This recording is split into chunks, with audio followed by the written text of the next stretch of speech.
nongeye kubaha ikaze kuri Tuti Jojo TV.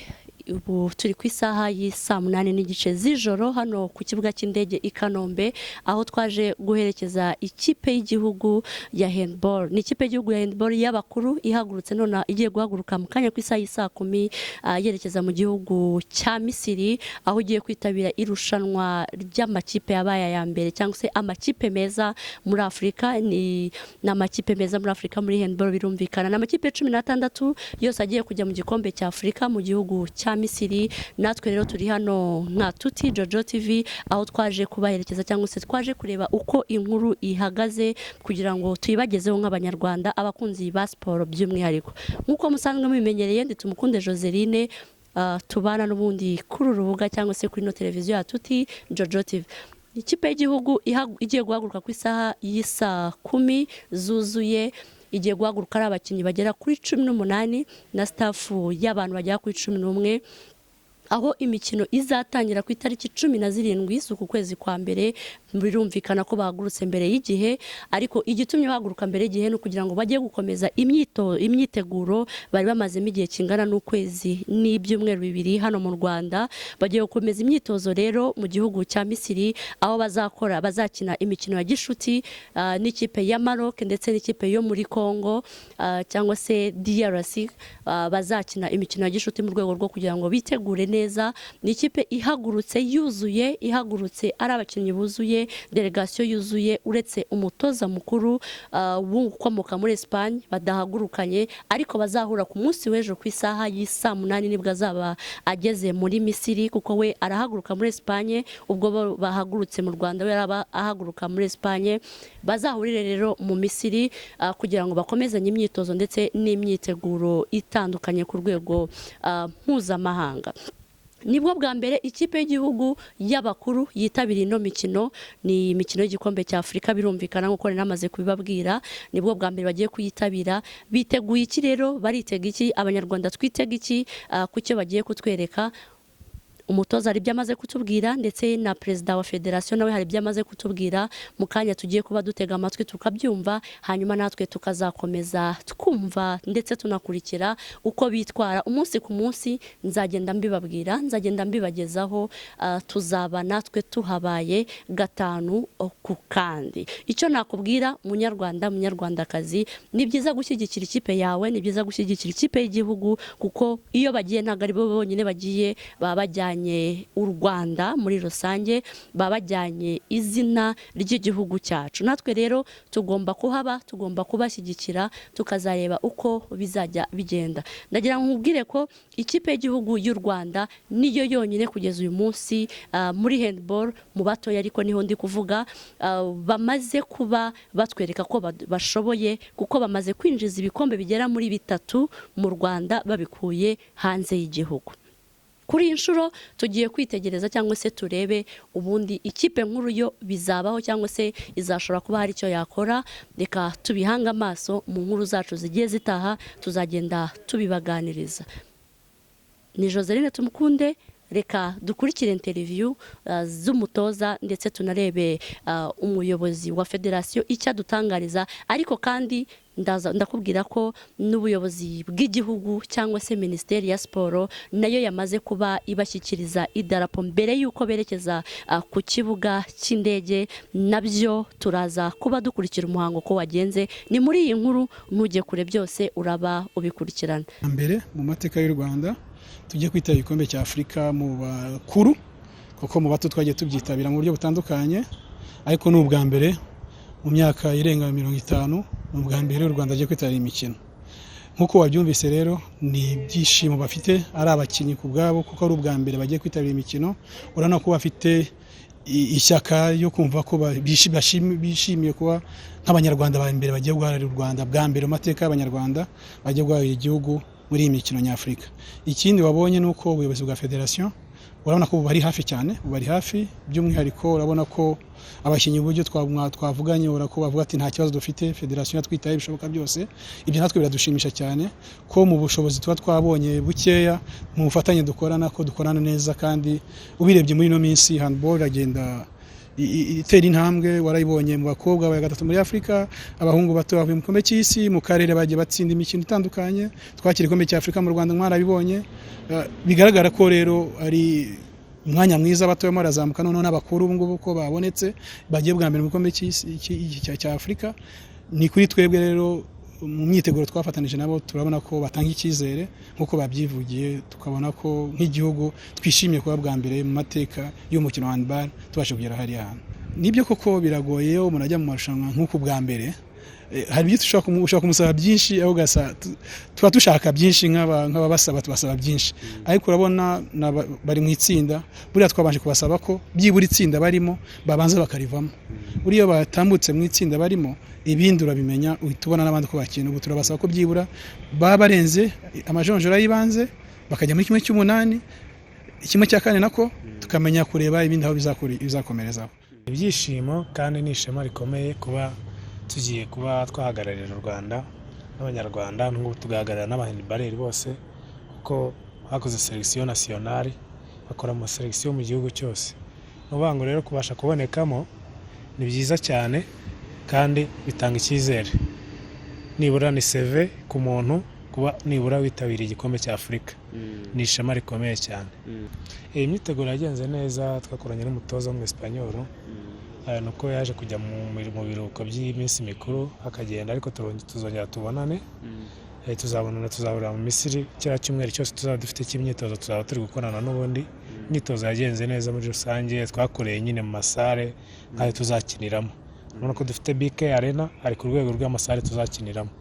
Rero ndizera ko nta kibazo gihari cy'imyiteguro, ndizera yuko challenge twahuraga nazo zo kuba tudafite ibibuga byo kwiteguriramo bimeze nk'ibyo tuzakiniramo, ngibyo byo ntago bigihari kubera ko dufite ikibuga twiteguriyemo kimeze neza, icyo tuzakiniramo. Ubwo imyiteguro yagenze neza nta kibazo. Itsinda turi mu itsinda ririmo Cape Verde na Congo na Zambia. Itsinda turimo ni itsinda twavuga yuko rikomeye kubera ko aya makipe yagiye yitabira ibikombe by'isi. Cape Verde yitabira igikombe cy'isi, Congo yitabira igikombe cy'isi, uretse Zambia itari yabasha kuba yakitabira igikombe cy'isi, ariko n'amakipe akomeye. Ariko muri rusange nyine kuko twiteguye twaba tugiye muri competition, Minisiteri yadusabye ko nibura tugomba kuva muri groupe tukajya mu yindi, icyiciro kimwe tukakivamo tukajya mu kindi, kugira ngo nibura tubashe kugaragaza ko imbaraga dufite cyangwa se aho tugeze twubaka handball ari umukino utanga icyizere, ku buryo haramutse habonetse imyiteguro ihagije hakabonekamo no kuba twakongeramo n'abakinnyi ba professionnel bishobora kudufasha kuba twazamuka tukagera ku rwego rwiza, ariko tukaba twabasha kubona itike y'igikombe cy'isi. Coach, ni igihe mumaze cy'imyitozo ngira ngo kigera ku kwezi, ni ikipe y'igihugu yiteguye ku ruhe rwego ku buryo mwavuga ko ugiye guhangana ku ruhando mpuzamahanga? Murakoze cyane. Navuga ko mu by'ukuri ni igihe kijya kungana n'ukwezi, tunishimira cyane kubera ko n'ubwa mbere muri handball mu Rwanda tubashije kugira igihe kingana gutya twitegura nk'ikipe y'igihugu. Kuba rero ikipe senior ari ikipe nkuru bivuze ko byari bifite ubundi busobanuro. Ni igihe kandi cyagenze neza cyane kubera ko cyari kimwe igihe cyo kugira ngo tubashe gukorera test za mbere ku bakinnyi, ndetse dutoranye mu bakinnyi kubera ko twagomba kugira urutonde rw'abakinnyi 35, tukamanuka tukaza tukagera ku rutonde rw'abakinnyi 26, bikageraho tubasha gutoranya abakinnyi 18 ari nabo tujyanye uyu munsi. Bivuze ko rero ntabwo ari akazi kari koroshye, n'akazi kari gakomeye kuba ku ruhande rw'abatoza, ariko kandi ntabwo ari akazi kari koroshye ku ruhande rw'abakinnyi kubera ko abakinnyi byo basabaga kugira ngo bakore imyitozo bakurikiza amabwiriza bahabwa n'abatoza ku mpande zombi, kubera ko turi kumwe n'umutoza mpuzamahanga Rafael Guijosa uturuka mu gihugu cya Espagne. Twabanye nawe kandi yadufashije kugira ngo gahunda yacu yo gutoranya abakinnyi neza uyu munsi 18 dufite ibigenda neza cyane. Nkaba rero navuga ko tujyanye abakinnyi bari ku rwego rwiza cyane kandi bameze neza. Ni itsinda murimo Cape Verde inakomeye, harimo Congo, abaturanyi nabo batoroshye, ndetse na Zimbabwe, ni Zambia. Yes, Zambia. Muri mwiteguye gute kwitwara mu itsinda? Ni iki mwakwizeza abanyarwanda mu itsinda muherereyemo? Navuga ko itsinda birumvikana itsinda rya mbere, itsinda naryo ritoroshye kubera ko ririmo Cape Verde ikipe yakinnye umukino wa nyuma muri EDC heruka, ndetse hakabamo Congo, hakabamo na Zambia zisanzwe nazo zijya mu gikombe cya Afrika.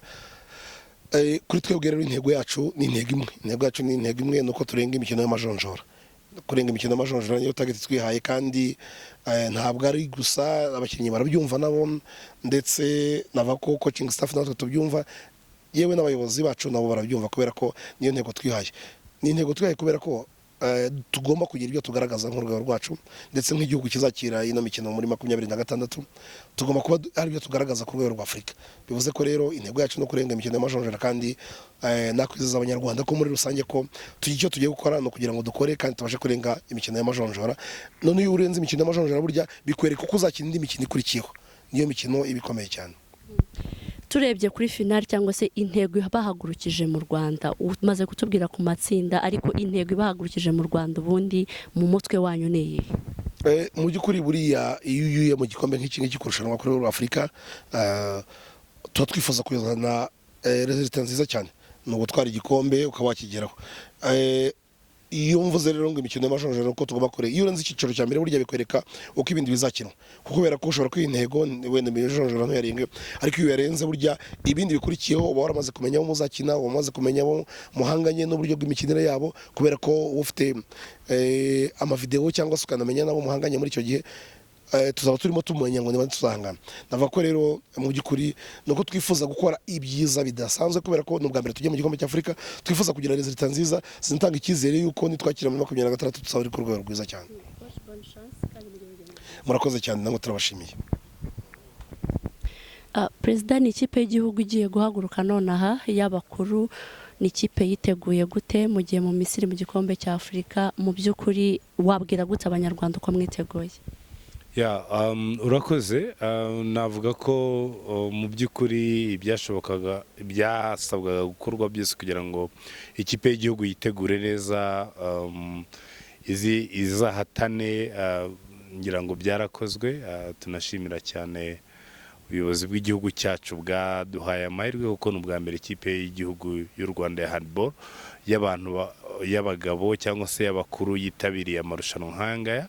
Ni ibintu rero bikomeye. Navuga ko tugiye mu by'ukuri twari tumaze igihe dukina amarushanwa ku rwego rwa abana bato cyangwa se amajiniyo. Ubu ngubu tugiye kwitabira irushanwa nk'iri ngiri riri kuri uru rwego. Turibaza rero ko ikipe izitwara neza. Twagize igihe gihagije cyo kwitegura mu mafaza atandukanye.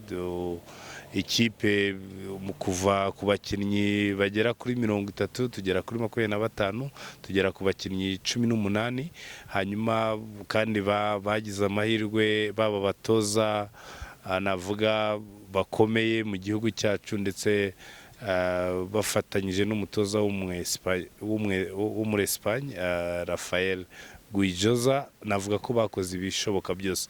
Ubu rero tugiye gukora igice cya nyuma cy'imyiteguro tuzakorera muri Espagne, kuva ku itariki ya 9 kugera ku itariki ya 15. Nacyo gifite akamaro kuko turateganya no gukina imikino ya gicuti. Navuga rero ko nyuma y'icyo gihe tuzaba twiteguye bihagije, kandi ibishoboka byose byarakozwe kugira ngo dutangire amarushanwa, turebe urwego tugezeho, kandi turizera ko tuzitwara neza.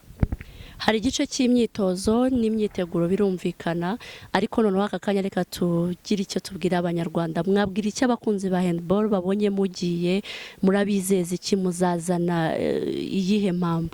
Urakoze. Icya mbere nabwira abanyarwanda ni uko bakwishima bagaterwa ishema no kuba umukino wa handball ugeze kuri uru rwego, ugera mu makipe 16 ya Afurika agiye gukina imikino ya nyuma. Hanyuma ikindi mbasaba ni ugukomeza gushyigikira abana b'abanyarwanda bafite impano, bagiye kugaragaza ubushobozi bwabo. Hanyuma ubwo tuzagerageza kubafasha ku buryo bakomeza gukurikirana amakuru ajyanye n'ikipe y'igihugu basanzwe bakunda kandi banafannye, kubera ko nanone iki ni igihe cyo gutegura 2026. Nawo ni umwaka ukomeye, kuko niyo tuzakira igikombe cy'Afurika cy'abakuru kandi ya handball. Navuga ko rero ari ibintu bikomeye, kandi uru rero ni urugendo turimo, ni ibikorwa bitangira bitegura, ariko target yacu n'ubundi muri 2026 tuzereka ibirori abanyarwanda. Tugiye rero guhatana kugira ngo dutangire dutegura ikipe, ariko nababwira ngo bakomeze bashyigikire handball, kubera ko byamaze kugaragara ko abanyarwanda bafite impano. murakoze namwe. Tumukunde Joseline, gahunda ni kuri 2T Jojo TV. Ciao ciao, ndabakunda.